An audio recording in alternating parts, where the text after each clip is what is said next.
Okay guys, full disclosure, we were supposed to have a big day out today to Wales to film some crazy cool places, spooky stories galore. And then the skies opened up and decided, not today, it ain't happening. So, trying to go without a video. And I'm filled with spooky, scary stories to share. I thought I'd give 3 local ones, Lancashire stories that might tie into our recent video on Chingle. So without further ado, if you wouldn't mind listening to 3 spooky stories from Lancashire, stay tuned. Also, I do have them written down because I've got the memory of a fish and I want to actually get the stories across to you. So I hope that's okay. I am going to be looking down. I'm trying my best. If you like and subscribe, that would make me feel a lot better. Especially if you'd like to see more stuff like this. I can only improve each time, right? That's the idea anyway. I mean, the idea is to continuously try new things, trying to find what works best for me and what's most interesting for you, obviously. The next video will be a little bit more polished. We've got some really interesting shoots coming up with loads of aerial drone footage and really fascinating stories that I can't wait to share with you. But for now, we'll jump into these quick stories. They are only going to be short reads. And if you would like to know more information on these particular stories, or if you'd like me to do a full video on them, do let me know in the comments. I read all my comments. It'll be great to know what really resonates with viewers, what they'd like to see more of. So our first story here is the White Lady of Samlesbury Hall. It's a gorgeous black and white Tudor manor, surrounded by quiet gardens and heavy woodlands. The kind of place that people hire for weddings and afternoon tea. But dig a little deeper and you'll find a legend that's been buried deep below the floorboards. The story follows a Dorothy Southworth, a young woman from a strict Catholic family in the early 1600s. She fell in love with a Protestant boy, a forbidden romance in a time where religion could literally get you killed. One night, Dorothy planned to elope with him, but when her family discovered their plan, they ambushed the meeting. They killed him and his 2 friends on the spot. Dorothy was never the same again. Who could blame her? Some say she was locked away in the house until she lost her mind. Others believe that she died of grief, or worse, some people believe she was buried alive.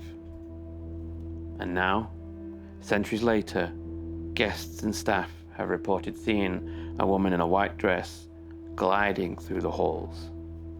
They call her the White Lady of Samlesbury, and many believe that she's still searching for the one she lost.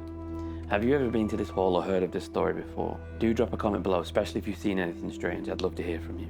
Okay, so our next story is the Black Monk of Whalley Abbey. So, the ruins of Whalley Abbey, tucked beside the River Calder, is beautiful, moss-covered stone walls, open archways, and the kind of quiet that presses on your ears. It's peaceful, but it's not empty. Whalley Abbey was founded in the 14th century as a monastery, and that all came to an end during the reign of Henry VIII, when England split from the Catholic Church. In 1537, during the dissolution of the monasteries, the site was seized and some of the monks resisted. According to legend, one was murdered, and his spirit never left. He's described as a tall figure in black robes, always silent, sometimes hooded. Locals call him the Black Monk. And visitors have reported seeing him standing in the old cloisters or drifting silently through the nave. People say that animals react before humans do, dogs bark and birds go silent. And one witness said they turned a corner and saw the monk just standing there, staring through them. When they blinked, he was gone. Have you ever explored this abbey? Would you? Let me know in the comments if you know anything else about this property. And then finally, we have a favourite here on the channel, Chingle Hall, England's most haunted manor. We recently did a full feature video on here. Do check that out for us.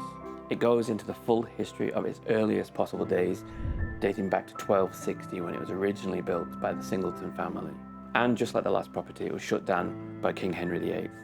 And there has been a lot of history here. And not all of it has been fully uncovered. So check it out and let us know in the comments if you watch that one too. As I say, built in 1260, it's one of the oldest surviving domestic buildings in the country. And according to many people, it's the most haunted of them all. The hall was once home to a John Wall, a Catholic priest who practiced in secret during a time of persecution. Hidden passages and priest holes are still inside the house today, narrow brick chambers that used to smuggle priests away from soldiers. John Wall was eventually captured, executed, and made a saint, and some believe he returned to Chingle Hall after death. Visitors have reported hearing whispered prayers in empty rooms, footsteps in locked hallways, and sudden drops in temperature. One chilling report came from an investigator who stayed overnight. She said that she saw a shadow move across the moat bridge, even though nobody was there.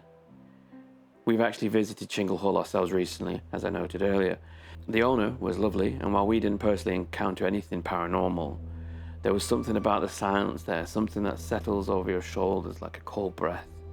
Would you dare spend a night in Chingle Hall like you used to be able to do 30 years ago? Or have you already been there? I would genuinely love to hear from you and have your stories firsthand of what you felt or experienced at Chingle Hall. So these stories are just a glimpse at Lancashire's darker side. And once the weather clears up again, we'll be there chasing them in person for the best possible footage. And again, I can't express enough, I know this setup might not be the most professional and I'm not the most comfortable at doing this sort of thing, but I am trying and I am practicing, and each video I want to try and get 1% better than the one before. So do let me know in the comments what you think of this video. Was it absolute terrible? Tell me that too. I mean, it's worth knowing. If you liked the concept, then again, let me know. I'd really like to hear from you. Hit the like, please consider subscribing as well. That would be really helpful for the channel. And as always, thank you for being curious, stay respectful, and stay creepy. We'll see you in the next one. Bye bye.